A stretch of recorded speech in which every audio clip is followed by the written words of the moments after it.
So, Frederica, when we talk about trust, especially now, how important is it to build trust and have trust during these times and everything that we've experienced in the last year, I'll say? Oh my goodness. Yeah, that's a great question. Thinking about it from this perspective, that right now, and probably the past 8 months, have been complete disruption to what we have known, the way that we have always done things, the way that we have led, the way that we've interacted with others on our team and the people that report to us. And so when we have those times of disruption as such that we've got not just at work, but also personally, and those lines have been blurred, it is really important to be consistent, to stay engaged, and to really have strong communication with your team. And so, in order to build trust, all of those three things are super important. And communication is the key word there. Oftentimes people feel like I don't want to make my folks, be on video, but I have to say this. If you don't remember anything else from the session today, especially for those of you that are like, I hate being on video, I don't want to be on video. My team members always fuss at me when I make them get on video. Here's the deal. Eye contact is literally one of the key ways to bond with people. It is related, eye contact is actually related to a chemical that's released in your brain called oxytocin. And that chemical is actually related to social bonding, human bonding. And so our ability to be connected with one another literally does depend on how well we're able to connect with each other visually. And that visual piece is missing. It really is going to be difficult to build trust. It's going to be difficult to have strong communication. And so the very first thing with building trust, when I say you want to be able to see each other, so look at it this way, it's being transparent, right? It's just being able to hear somebody talk and say things and send you emails is almost like the guy behind the curtain with Oz, right? But our ability to be able to see each other and see the discomfort and see the happiness, or just to see the realness of where we are, is going to be huge in building trust. And so video is going to be one of those things that is going to be your friend in this process and helping you to be able to build trust along with your consistency and your communication and staying engaged. And when we talk about trust, where what does it serve when you build that and how you build that? How does that have an impact on everyone at work? That's great. So here's the thing. When you have trust, your team will go anywhere with you, right? When we have trust, then we are willing to make changes that might even feel uncomfortable, more comfortable, because we trust the people that we're with. Distrust will actually create a wedge between people. A strong team cannot stand without a strong foundation. And a strong foundation is built on trust. And so when the team trusts each other, you can do more, you can achieve more. It's the potential rating goes up much, much higher when you have trust. When you have distrust, people actually spend more time trying to protect themselves than they do being engaged with the work. And so the more trust you have, the more productivity, effectiveness of the team, and engagement you're going to get. And you're evidently over time, eventually, you're going to be able to see actually an uptick in performance when there's more trust among team members. Yeah, when I think about trust, I think about a support system that I have support. I don't have to have my guard Right. up. Where if you have that distrust, then there's that wedge, and if you break down that Yeah. wall, that's where you really start to get the good work, the good communication, the good Yes. collaboration that does end to that end result that you're looking for, that can help productivity and all of that great stuff that we're looking for. Absolutely. Distrust actually is a distraction. They're one and the same. Distrust can be lead to distractions and fractures in the team. So yeah, I agree with you 100%, Dorothy. So when we're looking at teams being remote, not Mhm. co-located. So maybe everyone's remote, everyone's been remote. Maybe some people are back in the office, but everyone's dispersed. What are some of the challenges when we're building trust? Yeah, this is a good one. I'll give you a little. I think this is where it's going to be helpful to know a little bit of my background, and I'm not just quoting you from what I might know through books and things of that nature. But I have a 30-year career in corporate, as you know, and that's for the benefit of those that are on this call that don't know who I am. In about 10 or 15 of those years, most of my team was remote. And in one point, all of my team was remote. So I was literally the only person sitting in New Jersey, which is where I'm located right now. My home office was in New Jersey, but my team was dispersed from Maine down to Alabama. And I had about 200 so people that were on my team and three levels of leaders. And when I took the team over, it was a virtual thing. They met me virtually. Most of them didn't know me in person. And so it is so important when we're thinking about that in the challenges that can be present, right? When you don't have face-to-face contacts with somebody on a regular basis, you don't have that connection. You can't just walk around the corner and connect with them. So the biggest challenge that I typically find when I first started out was communication. Everybody communicates differently. Some people like to communicate in email. Some people like to communicate over the phone. Some people only like to be talked to once a week. They just like to check in. And so in the beginning, right, I had to get to learn who each of these people were. And the only way that you can learn the way somebody communicates and how to overcome that communication challenge, which is literally the number one challenge, is to be consistently engaged in communicating with them and talking to them and asking questions and picking up on how they're responding to and how they collaborate. What times of the day do they tend to respond best? Are they more engaged in meetings in the morning or in the afternoon? Are they typically ones that come in a little later in the morning but stay later at night? And so all these things are so important to pick up on. And so people will show you who they are versus telling you. And so you have to be very, very engaged with what you're seeing in trends and different things when you are virtual. So communication is the biggest key, but it's not as simple as just communication. You've got to pay attention to what people are showing you, and then start to be able to respond to what you're seeing. So you have to be very proactive about it, active listening and even these subtle pieces and patterns that you're picking up to try and understand someone's style and their preferences, to be able to really relate to them better. Absolutely. And you can't be afraid.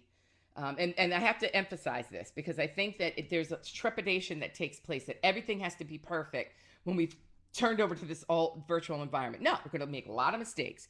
But if we think about learning from those mistakes and don't feel like it's a failure or someone on your team is trying to sabotage you if it's not working with some of the things that you've tried. You have to be transparent. Everybody's trying to get their footing with this. And that was one thing that I was always big on. If I made a mistake, I was transparent about it. I was not, trying to overlook it. And if it was something that was very, what's the word I'm looking for? Something that was very obvious to others that a lot of people saw, I would make it a point of apologizing or correcting myself or letting folks know that we're aware that this took place and these are the steps I'm doing to move forward. That also helps to build trust because you're being transparent and people can feel more comfortable that you're not going to be somebody that tries to, kind of code over the things that are imperfect about you, because it's the imperfections that people tend to endear themselves to, especially leaders. If you're too perfect, it's going to put you on this pedestal. And so being able to, just be real in this space. Everybody's trying to figure it out. Hopefully I answered your I question. agree. I think, yeah, that does. And, I think, and I saw the reaction with my team afterwards when everything pretty went up in flames in March. I shared with my team that now is not the time to be perfect, That's right. and it's okay if we're not at That's 100%. right. Let's shoot for 90% or 85%. I said a B plus is acceptable right Yeah. now because we so often live in the world of doing our best and being our Yeah. best. And as a leader, it's important to say, just do You the best can. you can right That's right. now. And maybe sometimes you're not going to be always able to. Yeah. Um, so I have a question. So, we talked about finding out a lot from the Mm-hmm. individuals on their styles and Mm-hmm. preferences. what did you do as a leader as the next step? Did you have a conversation with them to kind of let them know this is what you saw, or did you yourself adjust your style to and flex that to them? That's such a great question. Let me tell you, the definition of communication when two people have a mutual understanding. And so it's not just about me paying attention to the clues, it's then using those clues to engage, to ask questions, and to make sure that the person is understanding what I'm saying. And so uh, to go with what you're just asking, it really is around flexing my style in order for the other person to be able to hear me. Okay, if you're the leader, if you're the person that needs to get the information, if you're the one that needs to drive the team performance, then you need to be able to flex your style in order to be able to accommodate for someone else. Because when you can make the other person comfortable, make sure that they know that you have heard them, when you can truly connect with somebody else's style that's different from yours, when you're able to do that successfully, the person that you're communicating with feels heard, feels understood. And when that happens, they're going to be more apt to also flex when you need it, right? It's both of us are flexing, but one person has to initiate it because it allows the other person to then know that they're being heard and understood. And it actually takes down these walls so that now both of us are flexing and doing those things because you're teaching that person how to do that when you do it. And it's so very natural the way that that ebbs and flows as human beings because we are we very much connect with each other and we will follow each other's flow. It's almost like a dance. That it's not just talking to a wall. The wall doesn't realize what you're doing. When you're talking to another person, there's certain things that will connect with them, but that then will allow them to see what you're doing and then do that with you as well. So it's really important to flex. Yeah, and it's interesting, and I know we were talking about it a little earlier when we were preparing for this, but I see so much of this when we talk about diversity, inclusion, and Yeah. belonging, because I feel like when we do this, we start to get into that belonging space where you feel like you're Mm-hmm. heard, you feel like you have a place, and that you're going to be your best self, and that's Yeah. acceptable, and that's accepted within your group. Can we talk a little bit more about Yeah, that? so here's the main thing when we're thinking about diversity, inclusion, and belonging. So often people immediately go, it's race. Well, you know what? Yes, it's race, it's gender, it's sexual orientation, it is generational. There's so many things that come under this umbrella. And the one main thing that we all have to remember is when we are different people, and all of us are different, whether it's the color of our skin, whether it's the way that we communicate, the biggest difference isn't how we look. It's the way that what we believe, our value system, how we communicate. That's really where the core of diversity is, right? But we tend to use things that we can see as those things that are really the difference, and they aren't. And so communication is really the core of that. And so when we're thinking about it, um, when you're thinking about diversity and inclusion and belonging, it's about being comfortable with being uncomfortable. And that sounds like a mouthful, right? And it really is. But we tend to want to move quickly through conversations that aren't comfortable for us. And if you're leading a team that's virtual, you cannot be running or being shy from these conversations that are making you uncomfortable. There are things that are happening externally in the world that are affecting your people. There's things that are happening internally in the organization that are affecting your people.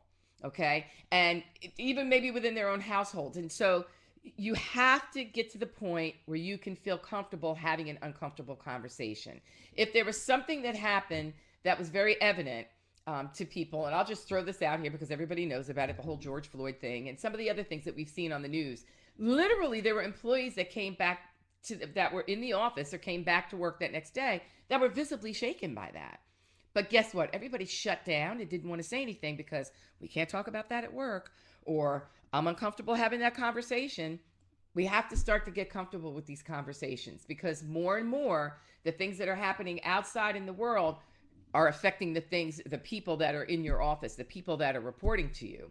And so if you see something, say something. If you see somebody that's being disengaged, that normally speaks up, that maybe is quiet or has their camera off, or somebody else that's being a lot more boisterous and verbal than they normally are, almost feeling agitated than they normally.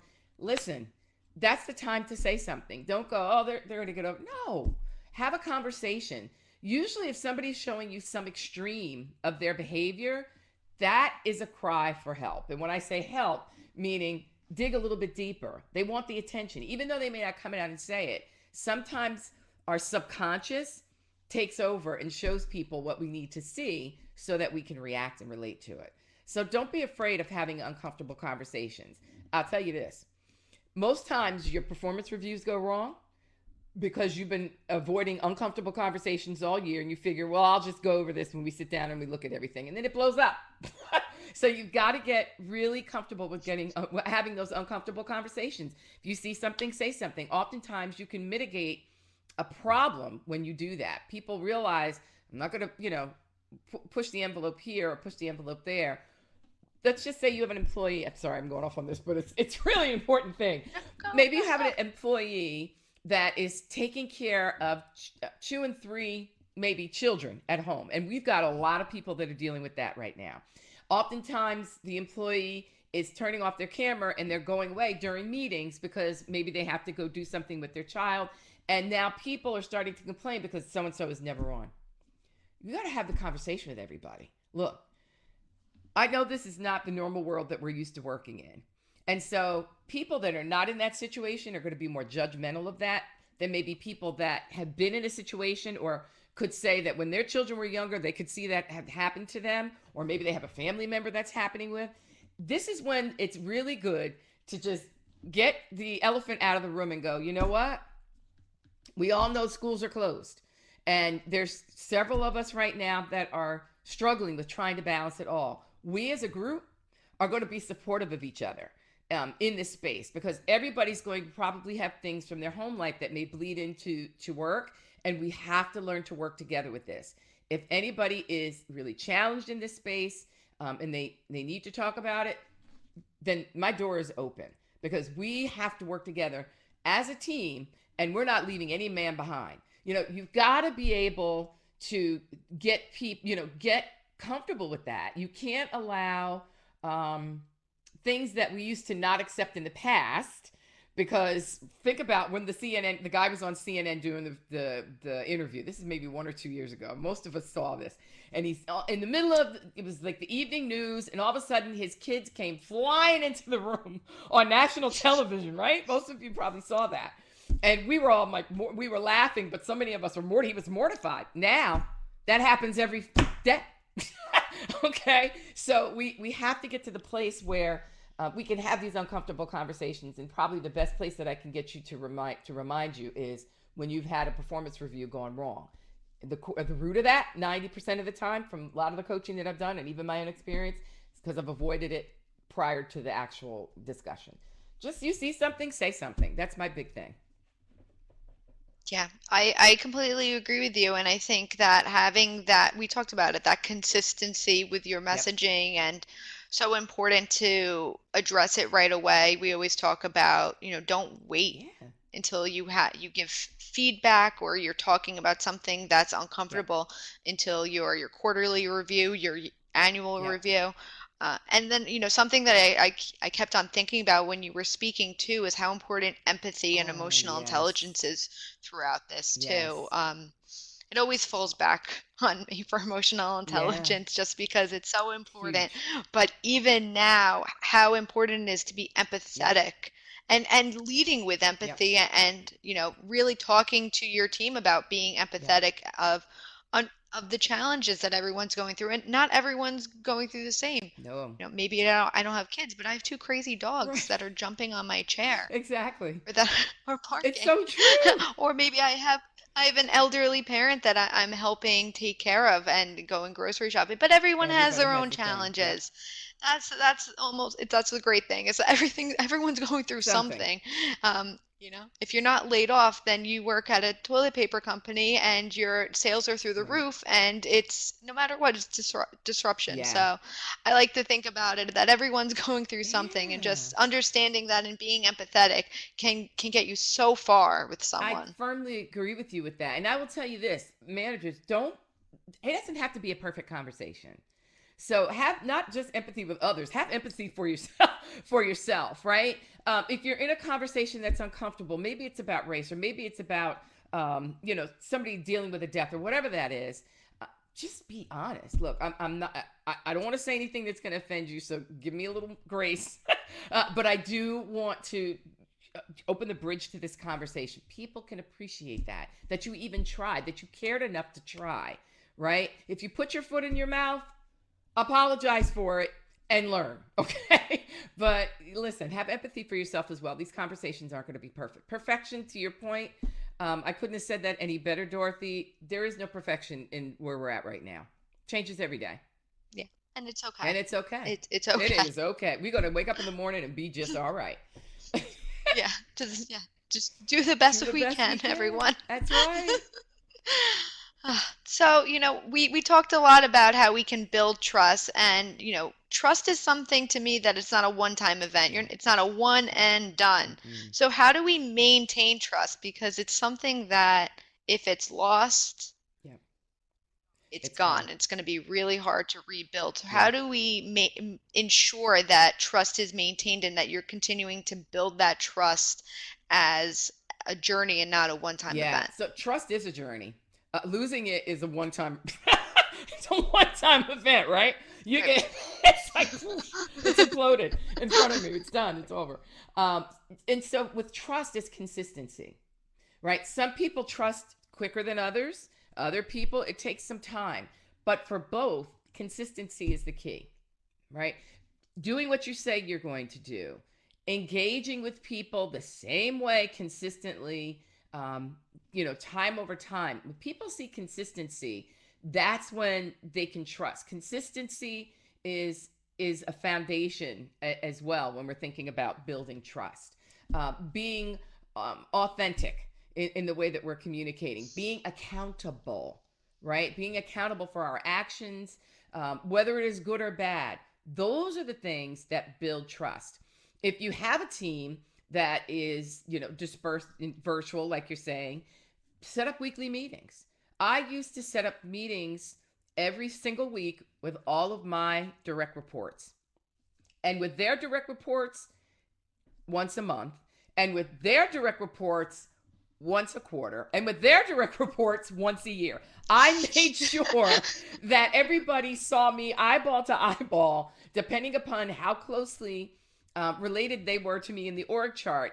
The ones that were directly reporting to me, we talked every single week. They knew every person had a different day and time, but that day and time never got moved. They always had it. The same thing with their direct reports. I did it monthly. It was allowed me to be consistent and have more of a 360 view of what's happening, because people don't tell you what's important to them or the things that you need to know to keep things from you always. That's not, people don't always do that. A lot of folks don't want to bother the leader with the little day-to-day things that happen. But sometimes we need to know about those little day-to-day things because they build up to something bigger, which is why it was important to me to meet with the layers. So direct reports every week, that the people that reported to them once a month, and then the people that reported to them quarterly, and then my individual contributors at least once a year, and always had an open door policy. And that really worked for me, having those teams dispersed. And many of my peers used to always say to me, "Oh my God, how are you managing all of that?" No, no, no, no, no, no, no. It's part of my DNA and how I like to operate. And it allowed me to really be successful in building a strong alliance relationship and trust with my team. We had 2 layoffs after I took the team over. The first day that I took the team over, I had to let go 50% of the team. It was a nightmare. And then once that was done, about 6 months later, we had another one. But the way I handled it really helped, as much as it could help, for people to trust, not everybody, but a good majority, which is huge for a new leader coming in and having to do that, and then keeping the team moving forward, and producing the way that they produced. I am so, still to this day, I'm really proud of that crew, of how they really stepped up. But that's huge. That's great, great advice. And what a challenge Oh that man. you step in and then you have layoffs. Talk about a challenge building Oh my trust. God. Listen, that was a 20-pound gain. That's all I Yep. have to say. That was, Yep. oh my God, everybody has their outlets, and mine was cake and cupcakes. Yeah. Oh man. All right. Well, we're actually closing in on our Oh time, my even though gosh. this has gone It like that. did. So why don't we go through some key takeaways for our audience, Frederica, that they can really leave with and go back to their jobs and start to implement right Yes. away? Okay. Three key areas. I'll make it really simple. So, three main things: it's being accessible, right? Making sure that we're engaged, or our communication is really strong, and then being accountable to each other. Okay. So, when we're thinking about being accessible, make sure that you're setting up those meetings, that you're meeting with folks regularly that report into you, whatever that looks like for you. But weekly is key when you're not seeing folks all the time, and on video. Oh my God, I cannot emphasize that enough. Video is important. Nobody has the option not to be on video anymore unless they got kid issues going on behind the scenes, right? Secondly, is the communication. We've got to be able to flex our style so that we can communicate with others better, and that they know and they can feel that they're understood and heard. That's going to create an ebb and flow for really strong communication with your team. And then, last but not least, just be accountable. It's not going to be perfect. We're going to make mistakes, but let's just be accountable to the things that we're going to do, and how we're going to do them. And if it's not perfect, it's okay. People learn most by watching you fail. If I can't say that one more time, people learn most by watching you fail.